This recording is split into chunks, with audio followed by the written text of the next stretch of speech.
So what we want to do is we want to look at what is the actual problem.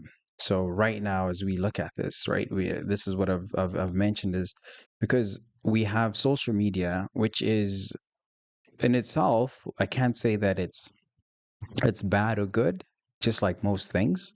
But the moment you have different people with different intentions, because there's good, there's evil, and good people and bad people are all on social media.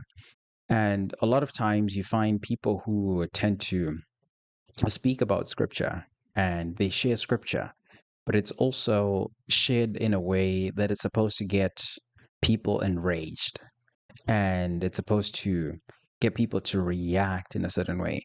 Or you find people who also do the opposite, where they just tell the good side of scripture, where it's just saying like, okay, it's all about love. It's all about love. You don't have to do anything. It's just grace. It's just love. But they're not revealing exactly what scripture is teaching. They're not talking about repentance. They're not talking about sin.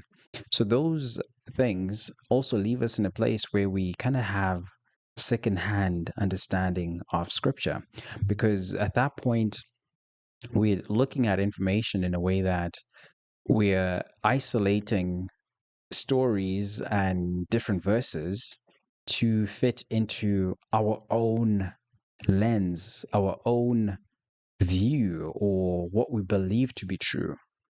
But we are not leaning on the full book, because if we hear and just cherry pick verses that fit into our lives and that keep us comfortable, and we're not challenged to grow and renew our minds, we're deceiving ourselves at that point. So when we look at the scriptures, including Old Testament and New Testament, because they all fit in together. Because one of the things before we even look into like the New Testament, the other issue is with the fragmenting, people look at the Bible in the sense of, okay, the Bible, we have Christ.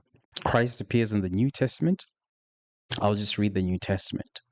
But to really get depth, to understand what scripture is saying, you need to read the Old Testament. You need to read the Old Testament, because the Old Testament reveals why everything in the New Testament is happening in the first place. Yes, we have the New Covenant.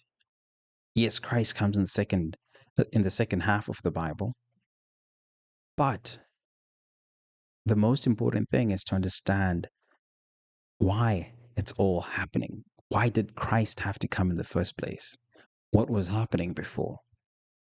What was God's intention for creation in the first place?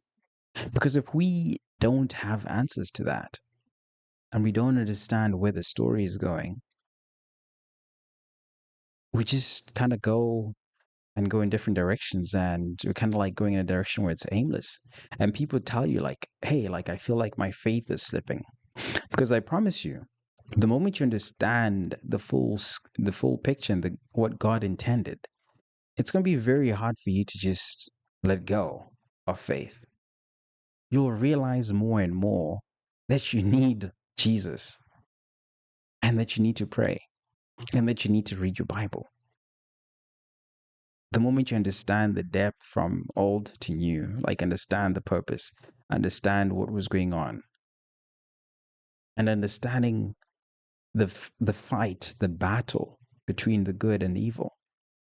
When you understand that, because even then, like with this Bible, right, this is NIV, there are also other Bibles where you also have um like, let's say the Catholic Bible, they have like Jubilees, they have like the Book of Enoch, and some of those books were taken out of the other canon, right? Like the Protestant Bible, for whatever reasons, right? There's politics. People get involved and people do certain things.